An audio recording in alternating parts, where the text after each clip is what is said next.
Sahabat delima yang terkasih, biarlah Tuhan menyapa kita pada hari ini, mengawali hari-hari kita secara khusus pada hari ini dengan firman Tuhan, yaitu Yesaya 45 ayat 12 yang demikian. Akulah yang menjadikan bumi dan yang menciptakan manusia di atasnya. Tangankulah yang membentangkan langit dan akulah yang memberi perintah kepada seluruh tenteranya. Demikian firman Tuhan. Sahabat delima yang terkasih, mengenal Allah sebagai Allah yang Maha Kuasa, sekaligus juga mengenal diri kita sendiri, mengenal siapa kita di hadapan Allah, sekaligus juga mengenal diri kita dalam relasi dengan sesama kita. Mengenal Allah sebagai yang Maha Kuasa akan memampukan kita melihat karya-karyanya yang luar biasa, yang menyekitari kehidupan.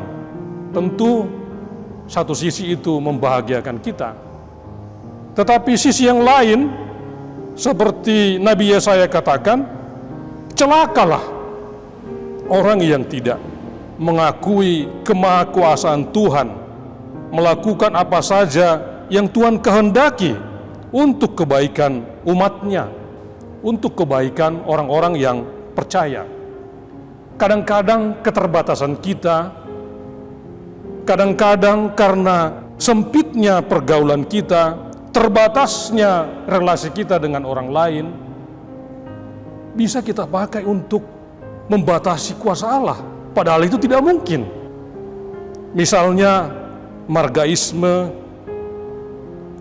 atau dalam bahasa Batak juga kadang-kadang ada luatisme, dan seterusnya itu bisa mengerdilkan kita, seolah-olah keterbatasan cara pandang kita terhadap Tuhan kita paksakan dengan keterbatasan kita itu. Lalu kemahakuasaan Allah kita paksakan sedemikian rupa seolah-olah dia terbatas. Itulah yang disebut oleh Yesaya, celakalah orang yang seperti itu. Celakalah orang yang tidak menerima Kores sebagai gembala. Itu yang digambarkan pada Yesaya 45 ini.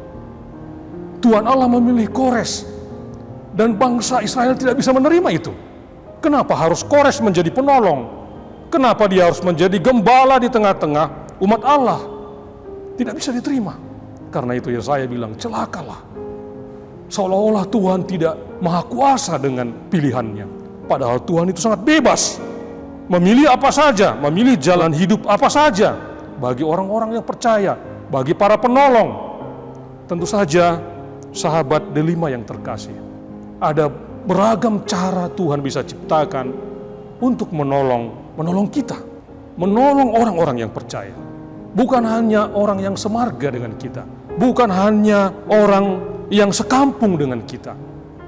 Ada banyak kemungkinan Tuhan pakai, bahkan lintas agama, lintas suku, lintas marga, dan seterusnya itu, yang memungkinkan kita takjub terhadap karya Tuhan, takjub terhadap kemahakuasaan Tuhan, takjub terhadap keesaan Tuhan itu. Tuhan katakan, hanya dialah satu-satunya Tuhan di muka bumi ini. Bahkan di alam semesta ini, tidak ada yang lain. Karena itu, pujilah Tuhan, takjublah kepada Tuhan, dan akuilah kemahakuasaan Tuhan. Dan pada saat yang sama, kita akan mengenal keterbatasan kita, dan angkat tangan terhadap anugerah Tuhan yang begitu besar, kekuasaan Tuhan yang begitu besar. Terpujilah Dia. Amin.